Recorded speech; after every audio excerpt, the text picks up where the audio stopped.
চলে আসে। ওরা গিয়ে ডাইনিকে জিজ্ঞেস করে, এই কে তুই রে? ও হাই, আমি ফরেনার ডাইনি আছি আর আমি বিদেশ থেকে এসেছি। আপনাদের সাথে দেখা করে ভালো লাগলো। আজ রাতে আমি এখানেই স্টে করব।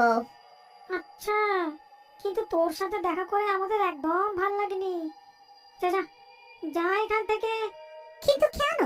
আমি এখান থেকে কেন যাব? আমিও তো ডাইনি আছি। এইটা আবার কিরকম কথা?